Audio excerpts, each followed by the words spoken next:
वॉशिंग्टनमधील एका घरात घडलेली घटना बाहेरून साधी वाटली, पण तपास जसजसा पुढे गेला तसं या प्रकरणात संशय, रहस्य आणि धक्कादायक शक्यता समोर येऊ लागल्या. पत्नीचा मृत्यू, त्यावर पतीचं स्पष्टीकरण आणि नंतर उघड होणारे काही अनपेक्षित धागेदोरे.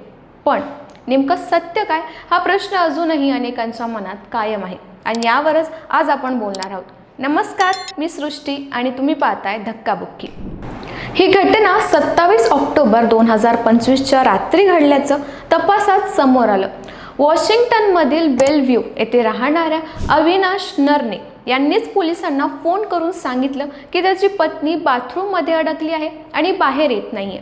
पोलीस घटनास्थळी पोहोचले, दरवाजा तोडला आणि आज जे दृश्य दिसलं त्याने तपासाची दिशा बदलून टाकली.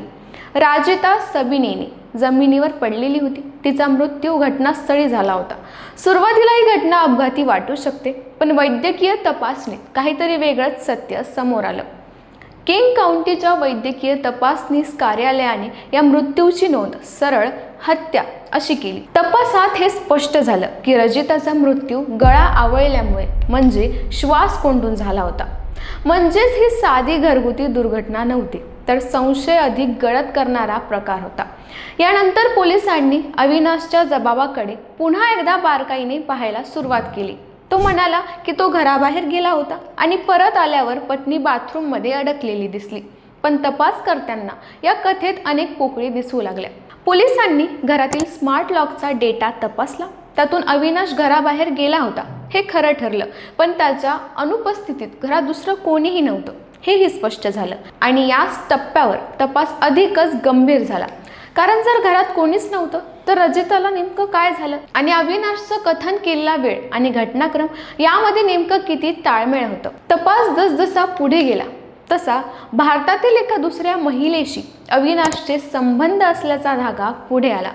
हे संबंध लग्नाआधीच सुरू झाले होते आणि लग्नानंतरही त्यांचा संपर्क सुरूच होता. आणि इतकंच नाही तर ती महिला त्यांच्या लग्नालाही उपस्थित होती असंही तपासातून समोर आलं.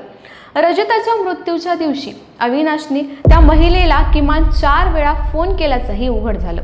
यामुळे तपासकर्त्यांच्या दृष्टीने हा केवळ कौटुंबिक वादाचा विषय राहिला नाही, तो संशय, हेतू आणि नियोजन यांचा संभाव्य गुंता बनला. या प्रकरणात आणखी एक धक्का देणारा तपशील समोर आला.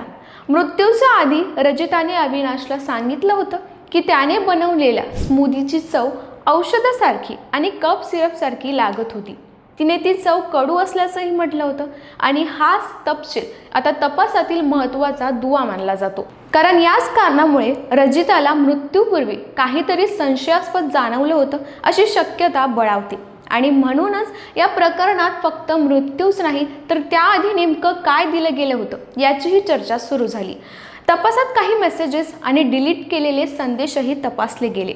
अविनाशने नंतर कबूल केलं की त्याने रजिताच्या मृतदेहाचा फोटो त्या महिलेला पाठवला होता आणि हा तपशील ऐकून तपास अधिकच गुंतागुंतीचा वाटू लागला.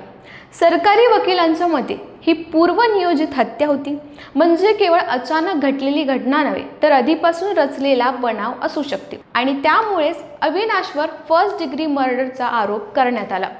रजिताचा मृतदेह ऑक्टोबर 2025 मध्ये सापडला, पण अविनाशवर आरोप जुलै 2026 मध्ये करण्यात आला. म्हणजे जवळपास 9 महिन्यांच्या तपासानंतर हे प्रकरण न्यायालयात आलं.